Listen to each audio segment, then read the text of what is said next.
Salut à toi, bienvenue dans cette nouvelle vidéo. Aujourd'hui, on va regarder comment faire l'équivalent d'un SumScience en DAX. Donc premièrement, on va charger nos données. Comme d'habitude, tu peux les récupérer en description de cette vidéo. Donc on prend l'onglet Stock aliments, charger. Une fois notre jeu de données chargé, je vais pouvoir te le présenter. Donc on a à notre disposition un stock fictif de fruits et légumes. On y retrouve donc les différents éléments, le prix au kilo, l'état de production, quelques infos qu'on ne va pas utiliser, et le pays d'origine. Et donc nous là, notre objectif, c'est donc de faire un SumScience. Donc admettons qu'on se fixe comme objectif d'avoir la somme du stock de fruits venant de France. Nouvelle mesure, et on va donc calculer ça. Donc première chose, on va noter Valostock, et on va rentrer nos filtres. Donc Valostock, fruits, France. Et donc c'est la formule Calculate Sum. Donc ça c'est vraiment la formule incontournable de Power BI. Moi je l'utilise à 80% dans tous mes visuels.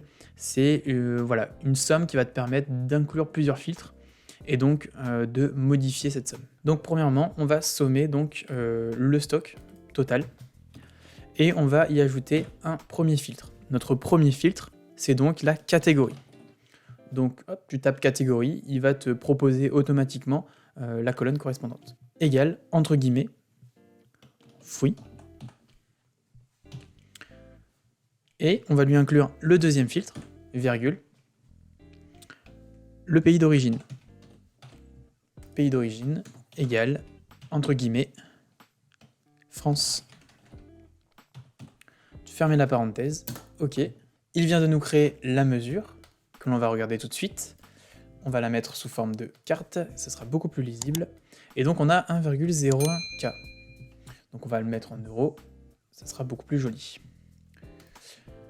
Ok, donc ça c'est notre valo de stock Fruits France. Donc on va quand même le vérifier pour être sûr que ça soit bon. Donc on va inclure la catégorie, le pays d'origine.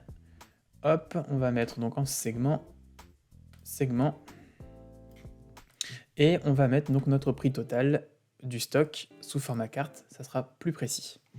Et donc on va filtrer. Premièrement, catégorie, on avait dit fruits, et deuxièmement, pays d'origine, on avait dit France. Et donc là, tu vois qu'on a bien la même valeur. Et donc tu vois qu'ici, notre mesure n'est pas soumise au filtre, et c'est typiquement la construction d'un calculate sum de cette manière. C'est une mesure qui est conditionnée et qui ne peut pas être en fait influencée par des filtres. Donc c'est quelque chose qui peut être intéressant dans certains visuels. Voilà, tu sais donc utiliser donc, Calculate Sum, l'équivalent de SumScience dans Excel, et on se retrouve donc dans une prochaine vidéo. Ciao!